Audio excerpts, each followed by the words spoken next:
Dylan Matthews, thank you so much for coming on. Happy to be here. Yeah.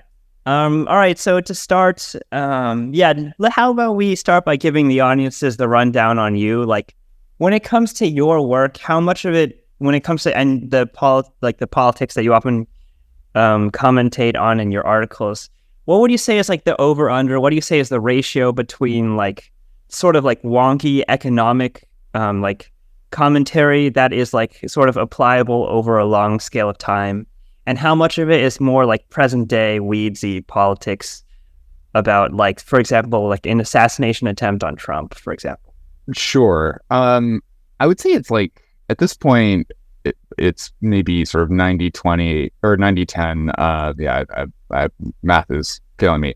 Maybe 90-10, sort of 90 at the sort of wonkier econ, sort of longer term stuff, and 10 sort of minute to minute political stuff. I did more sort of horse race election, day to day Congress stuff earlier in my career, which I think is pretty common in journalism.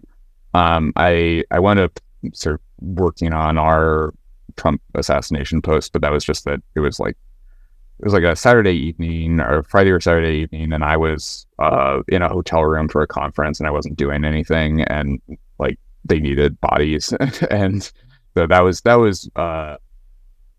thankfully people shooting at presidential candidates is fairly uncommon, and so I think that was somewhat aberrational. So now that you've started to back away a little bit from current events and more into like the wonky side of economic commentary, like, what are some changes in the way that you've approached doing things like research or doing things like argumentation compared to where you would be like 5 years ago? I think one of the things that I think this is a cliche about aging in general, but you always learn how much it is that there is still to learn. That the world is fractally complex, and you can sort of have a surface level understanding of how some aspect of the tax code works, but there's a history behind it, and there are people lined up on either side who have their reasons, and those reasons have evolved. And I guess maybe the biggest lesson has been I think I learn a lot through like reading, finding old articles, reading academic work. And I think one of the big revelations in adulthood compared to when I was in college and trying to write on stuff is how much is unwritten, how much knowledge people are sort of carrying around in their heads. Memories, rivalries, sort of lessons, and I think that's made me appreciate the value of shoe leather reporting and going out and talking to people, and just having off the record chats with folks about stuff is incredibly valuable, and I think something that I underrated early on in my career. Yeah, and you had one quote about this in one of your articles that I think is pretty indicative of like the sort of sentiment that you're now expressing. So I'm going to quote you right now. "Some of the ways I feel myself aging are obvious. Half my hairs are white now. I can't stay up past midnight. I hate loud restaurants and bars. I feel a deep urge to read long biographies of generals." So would you say that in general your views have changed, or would you say that it's less that and more that like the way that you approach the world is fundamentally different, even if your political ideology has stayed the same?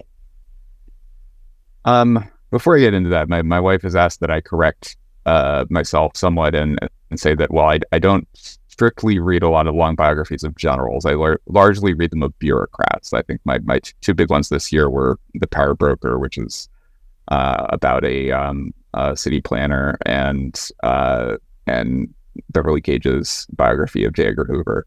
I've heard very good things about A Certain Idea of France, the big new De Gaulle biography, but I have not been doing strictly general reading. That aside, so your question was about relevance of sort of academic work versus real experience. Am I getting that right? Yeah, it's a mix between that and it's a mix between like when you talk about how you've changed, would you say that like the changes happen in terms of like your political ideology is different, or the changes come in terms of like your attempts at doing research, your attempts at thinking about a specific topic that might be like different in ways that aren't actually correlated with a fundamentally different worldview, when it comes to your politics? Yeah. So I think the underlying values that I have and the things I think are important, which I think have always been largely about improving people's material welfare and trying to get more real resources in the hands of people who have less. I don't think that's changed. I think my view on the best way to do that has become a lot more complicated in ways that probably looked like an ideological shift in some ways, and maybe are, because ideologies aren't just about values. They're mixtures of values and empirical claims about the way the world works. But I'll give an example. So like I think I interpreted sort of improving the material lives of people around the world in sort of pretty vulgar or distribution-based terms when I was younger. Like, I think I was very interested in, one of the reasons I got very interested in sort of tax and social policy was, take money from rich people, give it to poor people. That's about as straightforward a way as you can imagine of taking money from a place where it has lower marginal value and putting it in a place where it has more. So I got interested in taxes. I got interested in tax credits and food stamps and all that good stuff. I'm still interested in all those things. I was reading a really good book recently by the historian Daniel Immerwahr, where he has a long section talking about the standardization of screw threads. So these are sort of when you're screwing together a car or a boat or any sort of large piece of machinery, you have a lot of screws. The threads on the screws are at a certain angle versus the core cylinder of the screw. And for a long time, the angle used in the US versus the UK and many other countries were different. So these screws were not interoperable. And Immerwahr has this tells this great story about how Herbert Hoover, as Secretary of Commerce before he was president, sort of really prioritized standardizing screw threads throughout the world. I think when I was 22, I would have read that and thought, this is weird, but this doesn't seem like it has anything to do with anything that I care about. And I think I have tried to adopt a more capacious view about what improving lives looks like. And I think there's a strong case to be made that eliminating dumb duplication and how screws are made enabled vastly more productive manufacturing, more efficient sort of trading off of tasks between countries who could now share the standard. It just sort of like opened up a whole category of things that could make people's lives a lot better that I don't think would have been encompassed in my worldview 12 or 13 years ago. So I think my values have been roughly constant, but I've gained a lot of knowledge about the extent of my ignorance about the many ways there are to make people's lives better. Yeah, and maybe you could say that like it's not a matter of like you've changed your mind and like you have a different political ideology, but maybe one of the main differences of like you like 2024 Dylan and like 2020 Dylan is that like 2024 Dylan cares maybe a little bit more about like streamlining the really slow bureaucratic aspects of institutions. I think that's fair. I think I cared about that in 2020. I think the change was more gradual than that. Oh, and I think 2020 specifically was a year where like speeding up, like getting trials of the vaccine faster, getting faster updating on how well the economy is doing and what needed stimulus. Like that was a very specific year where speed mattered a lot, and bureaucratic intransigence was very, very costly. So yeah, I think it was a gradual process, but I think it's fair to say that is one thing that I've come to care more about over the years. Yeah. So I guess when it comes to your view on bureaucracy and like how much we need it, do you think that your like calls for robust AI regulation might be one exception to that, where like usually you want to streamline regulations and make it easier for people to like produce stuff. But maybe like technological innovation in AI is an area where you might draw the line and say that we need to have like more bureaucracy. I think, as with everything in life, this depends a lot on your baseline. Like, one discussion that's happening in Congress right now is around permitting reform, and so who should be allowed to sue to block a transmission line? What should the process be for approving electric transmission, for approving new power plants? And that's a debate that's happening within the context of the Clean Air Act, the Clean Water Act, the National Environmental Protection Act, the Endangered Species Act, like decades and decades and dozens of laws at the federal and state level that have been developed to deal with very serious environmental problems. And I think that if we were starting from a totally clean slate where none of the post-1970 laws had been adopted at all, I would be a rabid advocate for much more environmental regulations, because we would have like incredibly dirty skies and like particulate pollution and lead poisoning and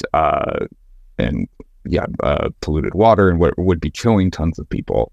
And we would desperately need more action.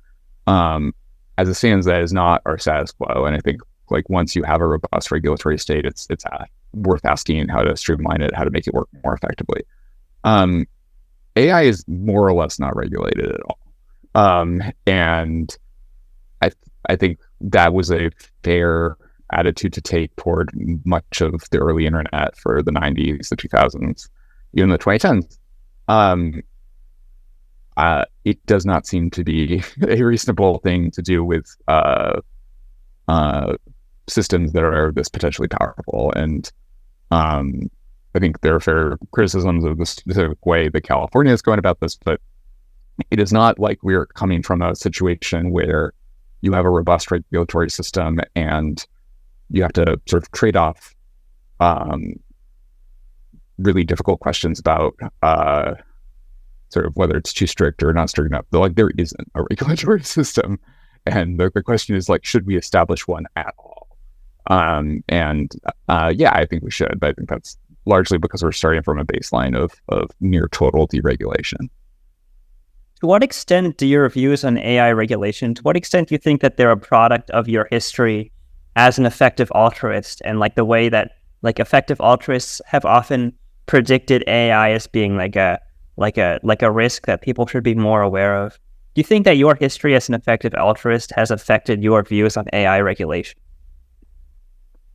Yeah, of course it has. I mean, I think I once heard Richard Rorty say that define philosophy as this set of books and people who've written books responding to those books. And sociology is a different set of books and people who wrote books. Effective altruism is like a set of blog posts and people who have written things responding to those blog posts. So like part of what it means to be like in the EA world and reading EA things is you read Scott Alexander and Eliezer Yudkowsky and Paul Christiano and Ajay Kotra, my colleague Kelsey Piper. You read people who are interested in these topics, and I think I had not heard of AI risk as a serious issue before talking about it with effective altruists. I was incredibly skeptical about it as a real thing upon initially encountering it, and I think I think conversations with people in the EA world like persuaded me to take it seriously. But I don't think that's like strange or unexpected or anything. It's like saying like, do you think being an environmentalist affected your views on the Clean Air Act? Well, like, of course it would have. You're talking to people who care about this and who's made it their mission to make this a major issue in a way that it hadn't been previously. How correct do you think effective altruists were about the risks of AI? Because I have heard argument from some people that like AI and AI advancement was not like the high-end risks of that were not really borne out by the present day compared to the risks that were often being touted by effective altruists. What would you say to that? So I think it's still early days, and I think one of the things that's tricky about this is that there's some people like Eliezer who talk about sort of the default case being human extinction from AI. I don't think that's correct, and I don't think it's like anywhere close to the median view among AI safety researchers, EA or not EA. I think the more common view is like there's maybe a 5 to 15% chance that this kills everybody. And given that, we might want to like have some controls in place to guard against that sort of unlikely but more likely than it should be outcome. Is it like how a pandemic is like an unlikely but more likely than it should be outcome? Yeah, and I think like pandemics are more vivid because the unlikely thing happened, and like sometimes unlikely things happen.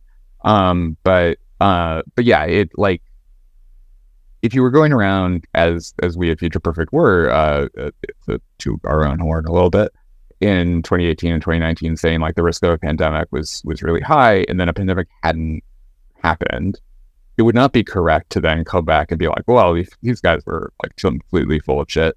Like, we're saying it was a risk. We weren't saying it was 100% likelihood. And I think there's something similar with AI where like, has AI done anything that seems close to killing everybody? No. But people have been warning about risks. They've been talking about risks in a sort of several decade time frame. No one has said this will kill everybody by the end of the year 2024. And if they said that, that would be very stupid. I think people have kind of memory hold what used to be the conventional wisdom about AI. Like, I think before ChatGPT's release, there was a sort of sense that this was interesting, but like wasn't really going anywhere. It was never going to be able to like understand human speech and respond to it intelligibly. It wasn't going to be able to like read a complex set of code and suggest alterations, like things that we now just take for granted that these models can do seemed unimaginable 3 or 4 years ago. And so I think my view on how fast this is progressing has definitely changed. And I think like part of why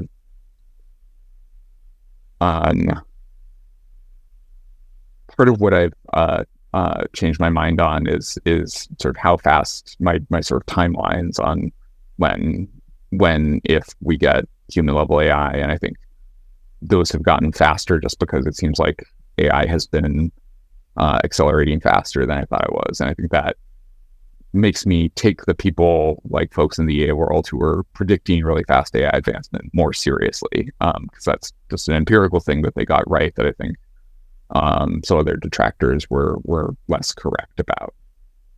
So would you say that like you view the risks of AI as being like a probability distribution where like sure, like things there's a high likelihood that things are going to turn out fine, but like if there's a small but like non-negligible chance that like everything blows up, then that in and of itself is something that we should commit massive resources to avoiding, in the same way that we might try to commit like massive resources to avoiding like the worst case scenario if Trump were to get elected. Yeah, I think it's a tail risk scenario, and I think sort of nuclear war is probably the most straightforward example of this, where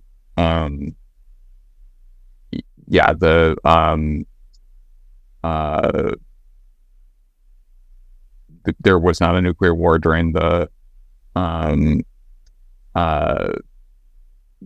Cold War, and I think that was partly due to actions to prevent it. I don't think the right takeaway from that was there was zero risk of a nuclear exchange during the Cold War. I think there was always a low level probability, and it was worth devoting considerable resources to reducing that probability further. And AI, we obviously have less evidence about the plausibility of it as a threat than like the Trinity test or Hiroshima.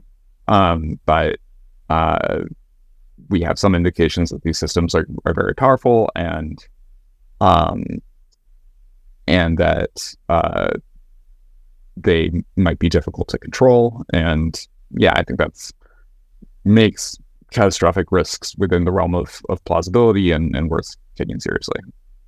What would you say to the argument that AI companies often hype up AI and make it seem a lot more incredible than it really is, like for marketing purposes.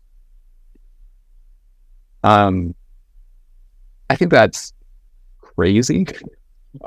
Like people say this as though this is a normal way that like people market products. Like Starbucks does not go around saying like our coffee is so good it will like send you to the hospital. Like that would be nuts. That's a ridiculous way for anyone to market a product, is by like trying to make people think it's dangerous. Um, this strikes me as like just a conspiracy theory, basically, that people have come up with. These people think that AI is dangerous because they think that AI is dangerous. Does not seem to be any real percentage in saying that it's dangerous for like economic motives. Not even like they think that it might increase traffic or it might like increase revenue, like if they were to talk about it that way. Yeah, I don't think there's any reason to think it would increase revenue or interest in it. Yeah.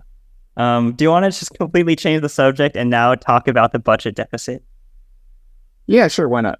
Yeah. So what are your, like, how, I guess one question I have is like, when it comes to how the US has very large debt and like the extent to which that might be a problem, how have your views on that changed over time? So yeah, so I think this is a situation where the like objective situation of the U.S. and its economy and its debt has changed dramatically over the course of my lifetime, um, and I think my views have been fairly similar, but they've definitely like waxed and waned. Um, so this is gonna date myself a little bit, but I was, I think, 9 in 1999 when the U.S. hit its first budget surplus in like 30 years. And at that point, we had sort of fairly low national debt as a share of GDP. We were starting to pay it down. People were starting to worry about what would happen when there wasn't any debt anymore, and you didn't have a safe asset for that people were searching for in the world economy. Then you get the Bush tax cuts, the Iraq War, the Afghanistan War, then the 2008 financial crisis. There's a collapse in tax revenue due to that. There's expanding sort of costs due to stimulus and automatic stabilizers and TARP, though TARP paid itself back pretty quickly. And then you get Trump tax cuts and COVID and the cost of the COVID response. And so now you're at a situation where we recently hit 100% of GDP debt, excluding sort of debt that the U.S. government owes to itself. So I think one thing that's changed is just the absolute scale of debt has increased very substantially. The other thing is that it's like, as with any other economic problem, you have to weigh this versus sort of other problems, other challenges that the economy is facing. So in 2008, 2009, we had deficits going up due to poor economic conditions. But precisely because we had poor economic conditions, like you wanted deficits to be going up. Ideally, the Federal Reserve would have been able to get aggregate demand in the economy to a level that could support very low unemployment all on its own. Whether due to sort of inherent limitations of what the Fed can do, or sort of mistakes or timidity on the part of it as an institution. I think there's reasonable views on both sides of that. But whatever the case may be, they were not able to do it on their own. And even with really substantial deficit spending, especially in 2009, 2010, even that plus the Fed doing everything it could, or everything that it felt it could, was not enough to get us back on track. So in that circumstance, like worrying about the debt would have been ridiculous. And I think like the decision of Obama to call a deficit reduction task force and Bowles-Simpson and sort of pivot to deficit reduction, I don't know if it was like calamitous, but it was stupid and it didn't make any sense. It might have been politically popular, and sometimes you have to do stuff that's bad policy but politically popular. But that was, I think, not the right reaction to that set of problems. unemployment is about 4% now.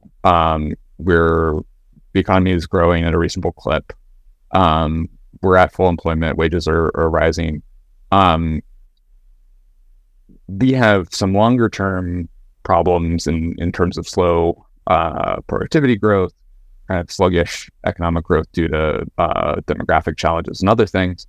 But the rest of the picture being so positive means that I think debt concerns become relatively more important because you don't have to trade off with things like managing aggregate demand. What you want to do in terms of inflation and economic stimulus is like complemented by consolidating the budget rather than sort of acting at cross purposes. I find that really interesting how you're talking about how like there are like problems like inflation and unemployment, and like the fact that the U.S. is not doing a bad job with them means that like now like trying to fix the U.S.'s debt problems is a comparatively bigger deal. Do you think that like the U.S.'s debt problems are like a post-materialist concern, or is that like too out there, like too galaxy brave take of the day? I think it's a very material concern. I would have to think about what that means. Like, and I think like one thing in the piece that I think you're pivoting off of with these questions that I wrote on the debt recently. One point I tried to make there is that I think sometimes messaging around debts and deficit, especially when I was growing up, was sort of premised on this idea that it's inherently bad to be in debt to anybody. I think sometimes they use a household analogy, like you wouldn't want to be taking on so much debt, you can handle it. Other things. I think that is not the right way to think of it. I think it is most useful to think about debt as a chronic drag on economic growth. And in extreme cases, it can lead to like full-on crises like you see in places like Argentina and Greece. I don't think that's especially likely for the US for a bunch of reasons. But in the limit, in good economic times, it's something that pushes up interest rates, makes business expansion harder, reduces savings, makes it tough to grow the economy at its full potential. And I think that's one of the reasons I like to think of it as just like a long-term drag on growth, is it makes these comparisons with other challenges easier. It did not make sense to worry about the debt as a long-term drag on growth in 2009 because like we were not growing. And the thing we needed to do is to grow at all. And we were in a position because of the state of aggregate demand where the way to do that was through massive deficit spending. I think now where you don't need that massive deficit spending to get back on an aggregate demand trajectory that's healthy, the longer term risks of debt become more salient and become something that we like in some ways have the luxury of focusing on because we're not in the middle of an unemployment and insufficient demand crisis. All right. So then I guess the next question is like, what would we actually do to reduce the US's deficit? Would we have to like hike taxes, or are there like other potentially feasible solutions out there? Yeah. So I mean, to be blunt, there you can hike taxes or you can cut spending. There are mysterious third and fourth options that sometimes present themselves, but they're rare. And it's basically those two. And which you pick sort of depends on your values. I think there's a bunch of things that I wish the U.S. government was doing that it's not currently doing, like sending out universal child checks, providing a robust sort of public option for health insurance, like universal pre-K that will require new tax revenue, and so I think those need to be paid for. I think perfectly paid for in a reasonably broad-based way. I didn't have space to get into this in this piece, but I think one fact to keep in your head about the state of the U.S. debt is that we would not have a budget deficit at all right now, and we would be on a declining debt trajectory if we had kept the tax code from Bill Clinton's last year in office. that what has happened since then is Republicans, mostly Bush, but to a lesser extent Trump, have cut taxes across the board for everybody. When Democrats, like Obama, come into office, they propose undoing the tax cuts for rich people above a certain threshold. But they propose keeping the tax cuts for people below that threshold. And that tends to be where the overwhelming majority of the like revenue money is. Not that those are the richest people, it's just like that's the vast majority of people. And so still a solid majority of the money is there. And what this has meant is over the long term, there's been a steady reduction in the extent to which the U.S. taxes anyone making below $200,000 to $400,000, which is most people. And that is not, I think, sustainable. If I could wave a magic wand, I would bring back the rates from Clinton's last year in office. That's probably not politically viable because that would entail a sufficiently large tax increase for people in the middle class that there would be sort of pretty serious backlash to it. But I think it really constrains you if you are not able to go to the vast majority of people to raise revenue. I think the other thing in terms of thinking about budget cuts, and this is not going to win me a lot of liberal friends, but I think weighing how much you want to give up for the sake of ever increasing Social Security benefits, especially for wealthier people, is a real question. A plan that I think is never going to happen, but is an interesting sort of thought experiment, is a plan from Andrew Biggs, who's a conservative at AAI, who has a proposal to sort of stabilize Social Security by getting rid of the complicated system by which it sort of scales up based on your earnings in your life and replace it with a flat benefit that's around the poverty line and increases with wages every year. And for people at the very, very bottom, this is a huge windfall. There's a lot of people who have inconsistent work history and for whom this would mean just a massive increase in resources at their disposal. And it would be a big, big decline in senior poverty. It would also be a like truly massive reduction in benefits for people at the middle and top. I think like for the median worker, it's something like a 40% reduction relative to expected benefits, scheduled benefits, I should say. And it's something like a 2/3 reduction for people at the very top of the scale. They would make more in real dollars than they would today. But because benefits are scheduled to increase indefinitely based on wage growth, it will be a lot lower than the current trajectory. You go and you propose that anywhere, liberals will point out that you want to gut Social Security, and I don't know that I disagree that that's a fair characterization. Yeah. So just to pin you down, you want to gut Social Security and you want to tax like middle class and even like some working class voters more. Yes. I want to flatten Social Security is I guess what I would say. I want to turn it into an anti-poverty program for seniors. Because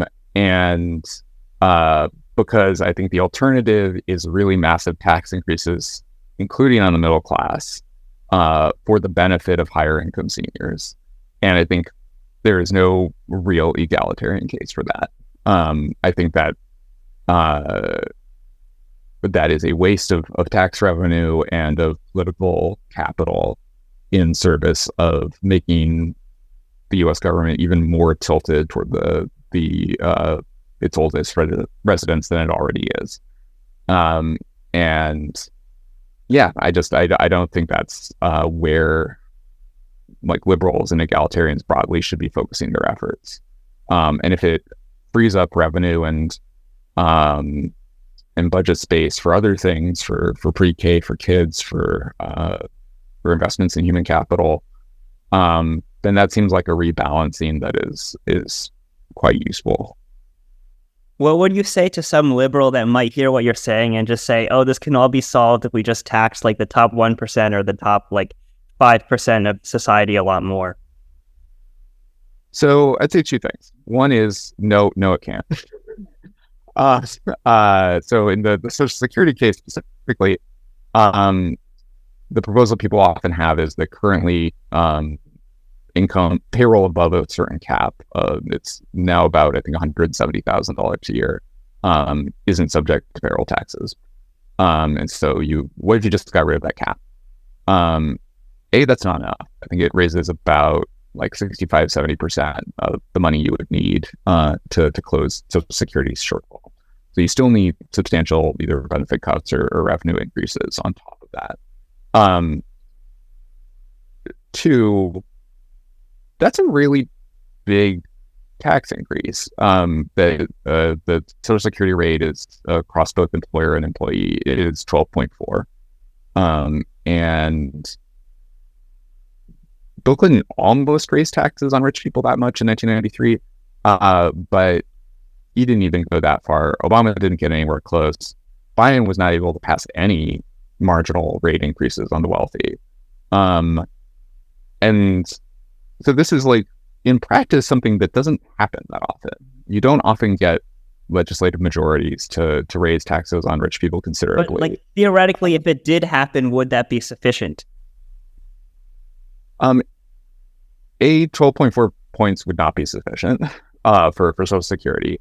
But two, like, if you only get a few shots at that, like, what do you want to spend it on? Do you want to spend it making sure that like wealthy boomers don't get any reduction in their Social Security and aren't and instead have to like invest a little more in their 401k, which they can absolutely afford to do? Or do you want to spend that on an expanded child credit? Do you want to spend that on pre-K? Do you want to spend that on R&D, boosting NIH funding, expanding Medicaid? Like the list of things that are worth spending money on is really long, and like making whole wealthy seniors is just not anywhere near the top of it for me. All right, so like obviously we've addressed the whole thing about how like whether or not like taxing just like the very tip top of society, like whether that would be sufficient. But then I guess something that you brought up that I thought was interesting is just like the political feasibility of like okay, Obama tried these tax hikes, they didn't even work. But under the Biden administration, like you mentioned that he didn't even try. Whereas for Trump, he tried, he just failed. All right, fine. Biden tried and failed, and then Trump successfully like got rid of a bunch of taxes. But then that does get me thinking, do you think that like a lot of your idea about deficit reduction is like actively like completely unfeasible in a world where like there is so much Republican intransigence over tax hikes? Yeah, I mean, I think you need forcing mechanisms. And so I think one counterfactual that I've been thinking about sometimes is, so to go back to the Bush tax cuts, the plan for Obama was always make them permanent below, I think his number was 250,000, and let them expire above that. They're originally supposed to expire at the end of 2010. The economy is still in a really awful place at the end of 2010. He cuts a deal with congressional Republicans where they get some stimulus in exchange for extending all the tax cuts 2 years. Go forward 2 years. Obama's been reelected. The tax cuts in whole are about to expire again. He wants to make them permanent, only below a certain threshold. The economy is not doing great, but it doesn't. It's not in free fall. It doesn't desperately need stimulus the way it did 2 years previous. And a lot of people were of the view that they should just let all the tax cuts expire, and then you can cut a deal on really strong bargaining terms against Republicans in the new year. Joe Biden wound up cutting a deal with a 400K cutoff. And so that's where we were until Trump took office. I think in retrospect, the right move was to just let them expire entirely. And if you don't get a deal, then like, fine, you have a tax code that is capable of funding the U.S. government. Congratulations. And I think this is part of why next year, why 2025 is so interesting and pivotal, is that it is the equivalent expiration year for much of the Trump tax cuts. And I think that an important question for Democrats is, do you do what Obama and Biden did and prioritize making permanent cuts below a certain amount? Or do you let it all expire, take the revenue, and start working on other ways to raise revenue? And I think they should do the second one. There's no reason to keep any of the Trump rate cuts. The rates were already probably too low across the board going into the Trump cuts. We need the revenue we can get, and we're not going to get another opportunity where the default is that we get more revenue. And so I think it's really a question of like using those opportunities where the default option is favorable. What would you say to the argument that some other liberal would, like, listening to this might say that, like, oh, like a lot of this would be fixed if we cut down on like the U.S.'s military spending? What would you say to that liberal's argument? I'm open to some changes in military spending. I think my main thing I would say is good luck. U.S. military spending is near its lowest point since World War II as a share of GDP. It fell dramatically in the Clinton years because the Cold War ended, grew a little bit because of Iraq and Afghanistan, and since then has been in pretty continuous decline. You can cut it further. I think a lot of people in both parties think that a hot war with China in the next 20 to 30 years is, if not likely, then a serious tail risk.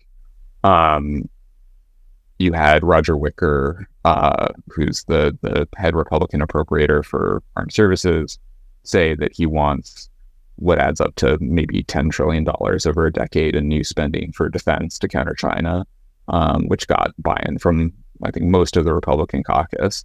I'm not as hawkish on China as all those people, but I think given the bipartisan view that China is a serious security risk that we need to be building up defense resources to counter, overcoming that objection and saying that not only do we not need to build up defense spending more, but we need to cut it further, that strikes me as like more quixotic than trying to raise taxes on sort of middle earners somewhat modestly. Yeah, so like if we're going to have to sort of try to advocate for increased taxes on the middle class, like what are some other options? Are there like certain like economic programs like besides Social Security that you would recommend, like that the U.S. like spend less money on and maybe like get yourself into more hot water with liberals? So I think like generally, I think the government should be doing more health insurance relative to the private sector. That being said, one of the great things about the government covering health insurance is that you can do all kinds of rationing. And you should be careful about this because I think especially with pharmaceuticals, you can herd incentives for innovation. But a huge amount of the long run deficit depends on how much per person programs like Medicare and Medicaid are spending. And I think there is enough sort of disjunction between quality of care and its cost that there's room to freeze or lower per person spending on healthcare without compromising quality of care. And I think that was the vision of Obamacare in a lot of ways. And sure enough, per person spending in Medicare has been roughly constant since Obamacare passed. You can't make a sort of ironclad causal case that it was because of Obamacare, but it seems fairly related. And so I think an important thing is keeping that trend going, making sure that per person spending in Medicare and Medicaid is constant or growing very slowly. And yeah, I think that plus changes to Social Security that make the aging of the population less of a concern gets you pretty far. And then you use revenue to make up the remainder. Yeah. But I guess there's been sort of a thread simmering in the background. And I think it relates to, like, there have been some points that you've been making that I think are interesting. One is that the US has decreased its military spending over time. And the other is like the way that, like, a lot of the time it's possible to, like, decrease healthcare cost without, like, decreasing general quality. Do you think that a lot of the time when we try to approach these issues with nuance, we sort of realize that, like, there are a lot of ways that society has gotten much better than we thought it has? Yeah, I think there's a huge negativity bias in media. There was a great Margot Singer-Katz for the Upshot had an amazing piece on sort of bending the cost curve in Medicare that I think deservedly got lots of attention. But those pieces are the exception. People like to focus on the problems.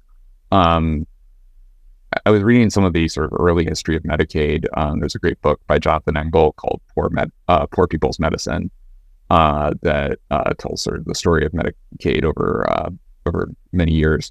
And one of the points it makes, which is sort of like duh when you hear it, but it hadn't really occurred to me before, was part of why you started seeing health insurance plans crop up at the beginning of the 20th century is that, like, medicine started working. Kind of like we'd always had medicine and we had surgeons, but, like, we didn't have widespread antibiotics until the 30s and 40s. The polio vaccine, the first, like, really successful one, was late 40s, early 50s. Chemotherapy and other treatments for cancer was a post-war development. Sort of a lot of transplant surgeries weren't conducted at all until the 1950s. The first kidney transplant happened then. There was not, like, a lot of expensive things for doctors to do for, like, the first century of American history. And, like, the healthcare now is, like, this incredibly knotty and complex issue, but it costs so much money and is such a vital issue because, like, we just, like, came up with these solutions to problems that previously just, like, didn't have solutions. If you got cancer, you died, and, like, that was it. And so I think they're in some ways a testament to our success and ways in which the possibilities of American life have become brighter. All right. Dylan Matthews, thank you so much for taking the time to come on to this podcast. Of course, Andrew. Always happy to chat.